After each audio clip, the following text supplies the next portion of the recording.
Oh, I do apologize. Am I disturbing you? No, please. Do come in, Mrs. My name is Miss Alice de Bouvier. I'm Mr. Holmes' new neighbor. Oh, I didn't have the pleasure to... I am Dr. John Watson. Could we provide you with any assistance? Oh, she is not the concern, Watson. I'm... Then, what is this about? That child standing sniffling behind her. Get rid of him, Watson. But he is shivering with cold. And he is upset. What happened to him? Little Tom knocked at the wrong door. Oh, for crying out loud. Oh, boy, come in. Warm yourself by the fire. Can I offer you a cup of tea, Mr. Bouvier? Well, It is not as though we are disturbing you-know-who, are we? I suppose not. Since you are our new neighbor, it is perhaps better that you know what he's like. You're starting to worry me. Well, Mr. Holmes is relapsing. This illness that he has seizes him when he finds himself with nothing to do. He becomes completely asocial. And alas, this is a very difficult, medically incurable case. Now this must stay between us.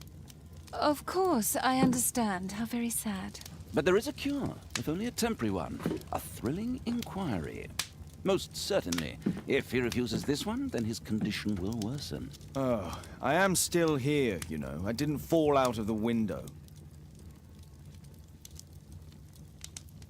Very well, then. Thank you, miss. Now tell me, boy, what brings you here?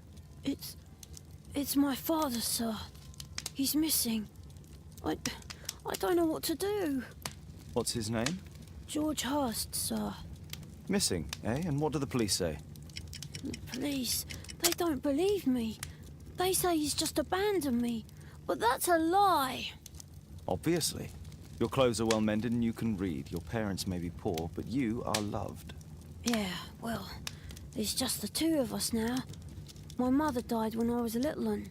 And that's just one more reason for not leaving you. Your father doesn't seem the irresponsible type. He's very good to you. Well, that's right.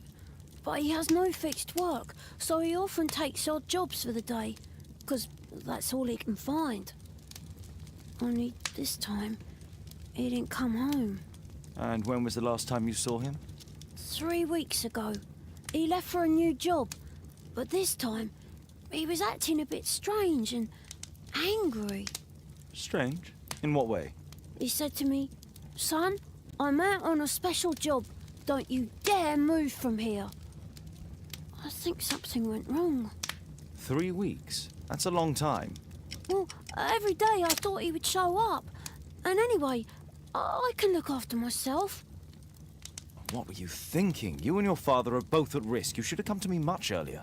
I was afraid. I ain't got no family, and I've got no other place to go. If our landlord finds out that Father left me, he'll throw me out on the street. Tom, you've been very resourceful. We shall be discreet. If only my mother was still here.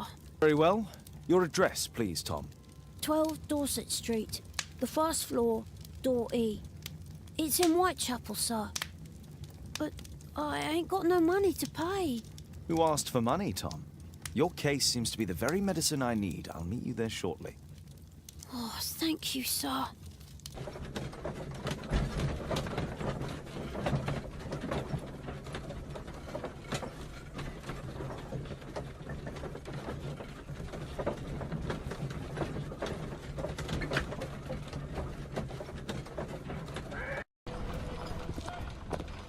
Good day, Mr. Holmes. Well, if it isn't young Wiggins. And I see you found yourself a job. If you can call it that. I hate it. But if you've got any proper work for me... I just might be in need of your assistance later. Wait here.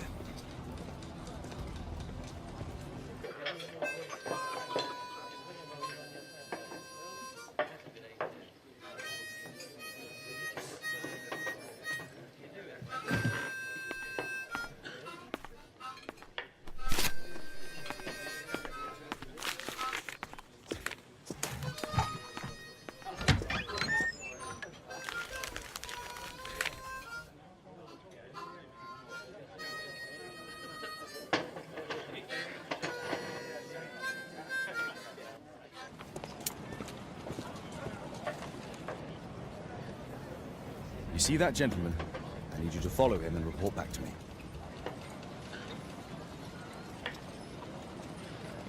All right, Mr. Holmes.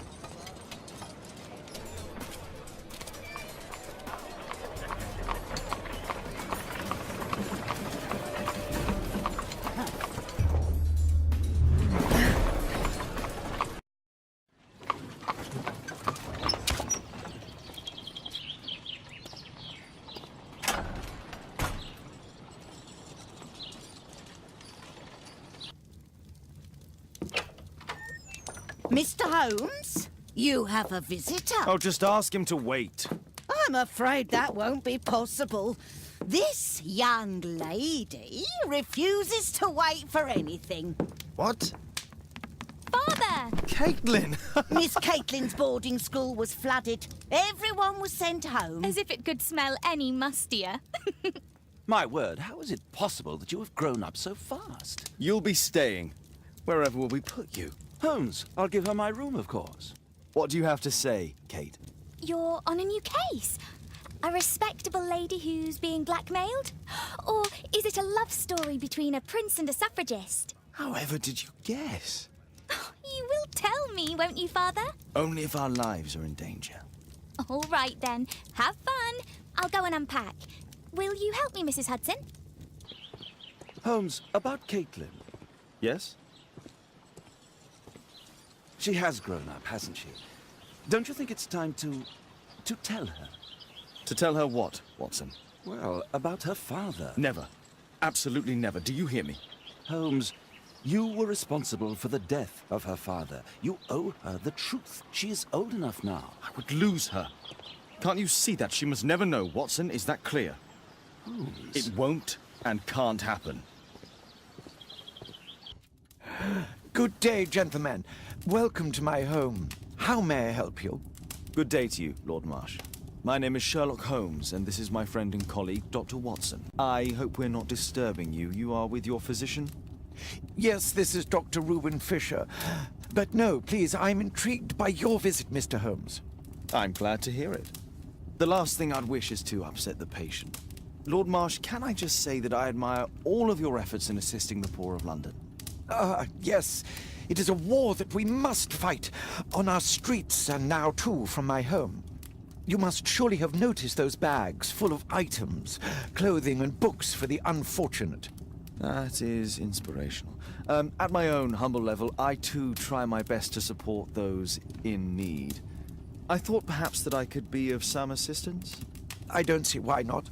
I already have the valuable assistance of Dr. Fisher, who happens to be my personal physician. Forgive me, Lord Marsh, you're looking very pale. Might I offer Dr. Watson's assistance? That is kind of you, but I feel confident that I can provide Lord Marsh with the care that he requires. How long have you been like this, my lord? I'm fine, Dr. Watson. Don't fuss. It's only influenza. I'll be better in a few days. I can feel it already. In that case, why are you taking such powerful painkillers? Excuse me, what do you mean? Mr. Holmes is referring to the pills on your table. I'm sorry, but that's a medical confidentiality.